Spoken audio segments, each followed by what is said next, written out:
Berikut ringkasan makna hakikat Marifatullah Qs. Al-Baqarah ayat 7. Allah telah mengunci hati dan pendengaran mereka, dan pada penglihatan mereka ada penutup, dan bagi mereka azab yang besar. Qs. Al-Baqarah 7.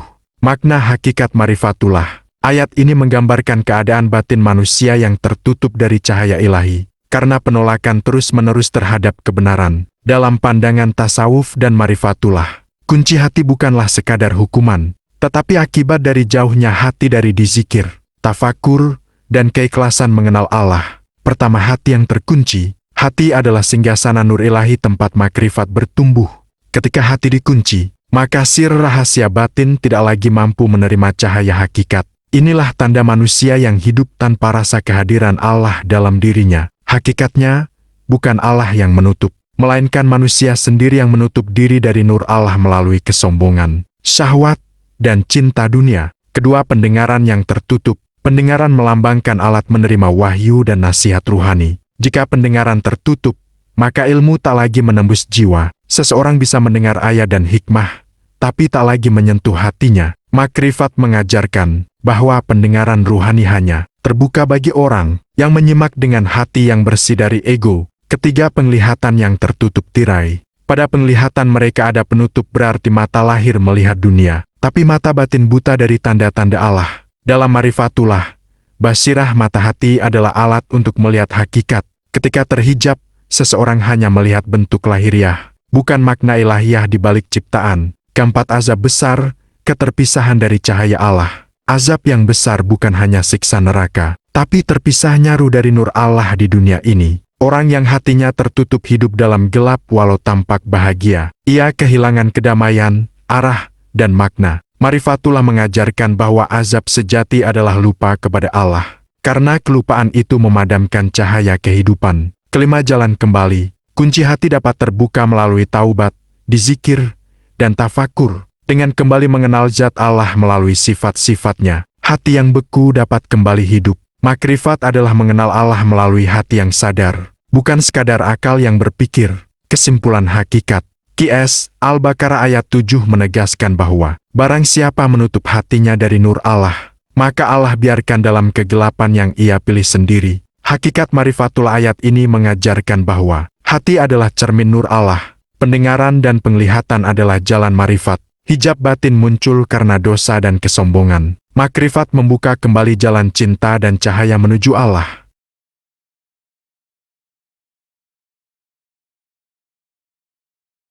Berikut ringkasan makna hakikat Ma'rif Qs. Al-Baqarah ayat 8 dari sudut pandang tasawuf dan pencerahan ruhani. Di antara manusia ada yang berkata, kami beriman kepada Allah dan hari akhir. Padahal mereka sebenarnya bukan orang-orang yang beriman. Makna ruhani dan tasawuf. Ayat ini menggambarkan hakikat kemunafikan batin. Keadaan di mana lisan mengaku beriman, tetapi hati tidak tersentuh oleh cahaya iman. Dalam jalan Marifatullah, ini disebut syirk khaf, kesyirikan tersembunyi, yaitu ketika hati masih berpaut pada selain Allah, walau lidah mengucap namanya. Pertama, iman lahir dan iman batin. Dalam syariat, iman cukup dengan ucapan dan pembenaran. Namun dalam hakikat, iman adalah penyaksian hati terhadap kehadiran Allah dalam setiap nafas. Ayat ini menyingkap bahwa banyak manusia mengenal Allah hanya lewat kata, bukan rasa. Mereka percaya kepada Tuhan secara akal, tapi tidak hidup dalam kesadarannya. Inilah yang disebut para sufi sebagai iman tanpa marifat. Cahaya yang redup tanpa minyak dizikir. Kedua, munafik. Simbol dualitas kesadaran. Kemunafikan bukan sekadar berpura-pura secara sosial, tetapi keterbelahan batin antara zahir dan batin. Zahirnya menuju Allah, batinnya terikat dunia. Lidahnya berzikir, hatinya lalai. Ia berdiri dalam syalat, tetapi jiwanya tidak hadir bersama yang disembah. Dalam tasawuf, keadaan ini disebut hijab dakhili, hijab dalam diri yang menutupi jalan makrifat. Ketiga, hakikat ujian iman. Ma'rifatullah menuntun bahwa iman sejati bukan sekadar percaya, tapi merasakan keberadaan Allah dalam setiap perbuatan, ucapan, dan pikiran. Ketika hati dipenuhi kepalsuan dan cinta diri, iman tidak berakar. Maka ayat ini bukan sekadar kecaman, melainkan peringatan agar kita menguji hati sendiri. Apakah kita beriman karena Allah atau karena kebiasaan dan gengsi keagamaan? Keempat, jalan penyucian untuk keluar dari keadaan munafik ruhani. Jalan tasawuf mengajarkan tazkiyatun nafs, penyucian jiwa, dan murakabah, kesadaran akan pengawasan Allah. Di zikir yang terus-menerus menyalakan api cinta, sehingga iman bukan lagi ucapan, tapi rasa kehadiran. Ketika hati telah jujur kepada Allah, maka antara lahir dan batin tidak lagi bertentangan. Keduanya menyatu dalam tauhid hakiki. Kelima, inti Marifatullah ayat 8. Ayat ini menyingkap rahasia bahwa iman sejati adalah kesatuan antara kata, perbuatan, dan hati. Hakikat marifat bukan sekadar mengenal nama Allah, tetapi hidup dalam kehadirannya. Kemunafikan lahir ketika kesadaran manusia terbelah antara dunia dan Tuhan, sedangkan makrifat adalah kesadaran tunggal, tiada lagi aku selain Dia. Kesimpulan, QS Al-Baqarah ayat 8 mengajarkan bahwa hakikat iman bukan di lisan, tetapi di hati yang menyaksikan Allah tanpa dusta. Munafik adalah hati yang berpura-pura di hadapan Tuhan, sedangkan arif billah adalah hati yang jujur mensintinia tanpa berpura-pura.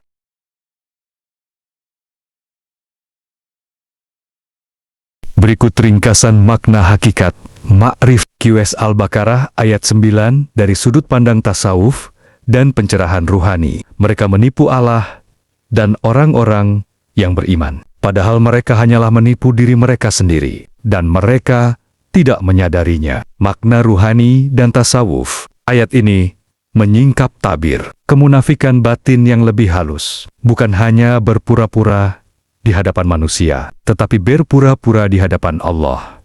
Dalam hakikat, makrifat ini adalah keadaan di mana ruhani manusia kehilangan sidq, kejujuran batin. Ia beribadah bukan karena Allah, tapi karena ego ingin tampak suci. Pertama, menipu Allah, simbol keterputusan kesadaran. Dalam makna lahir, tak mungkin manusia benar-benar menipu Allah.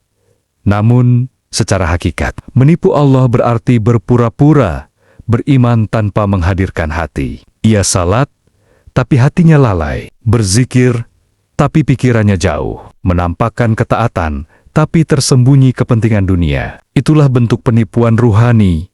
Ketika ibadah, kehilangan rasa menghadap. Kedua, menipu diri sendiri. Tasawuf menafsirkan bahwa setiap kepalsuan dalam beragama sejatinya menipu diri sendiri. Hati menjadi gelap karena kebenaran yang seharusnya membersihkan justru digunakan untuk menyelimuti kesombongan. Manusia menyangka dekat dengan Allah karena banyak amal, padahal amalnya kosong dari kehadiran. Inilah makna mereka tidak menyadarinya.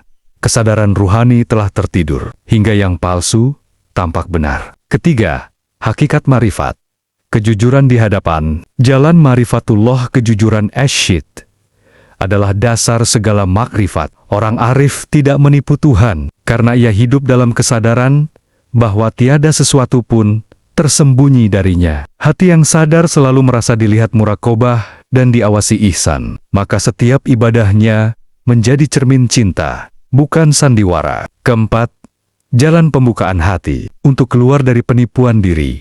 Tasawuf mengajarkan di zikir yang menghadirkan kesadaran, agar lidah dan hati menyatu. Muhasabah, introspeksi, agar jiwa tahu niat di balik amalnya. Ikhlas, karena hanya dengan keikhlasan ibadah kembali bernilai ruhani. Ketika kesadaran kembali hidup, manusia menyadari bahwa Allah tidak pernah tertipu, yang tertipu hanyalah dirinya sendiri yang masih terpisah dari kebenaran. Kelima, inti hakikat marifatullah. Ayat ini menegaskan bahwa Allah tidak membutuhkan pengakuan palsu dan tidak tertipu oleh penampilan iman. Hakikat iman bukan pada tampilan lahir, melainkan pada yaitu getaran rahasia batin yang jujur kepada Allah. Mereka yang menipu diri kehilangan hubungan dengan nur ilahi, sedangkan mereka yang jujur hidup dalam cahaya marifat. Kesimpulan, QS Al-Baqarah ayat 9 mengajarkan bahwa penipuan terhadap Allah hanyalah penipuan terhadap diri sendiri. Iman palsu menutup pintu makrifat, sedangkan kejujuran membuka cahaya hakikat. Barang siapa mengenal dirinya dengan jujur, ia akan mengenal Tuhannya tanpa tirai kepura-puraan.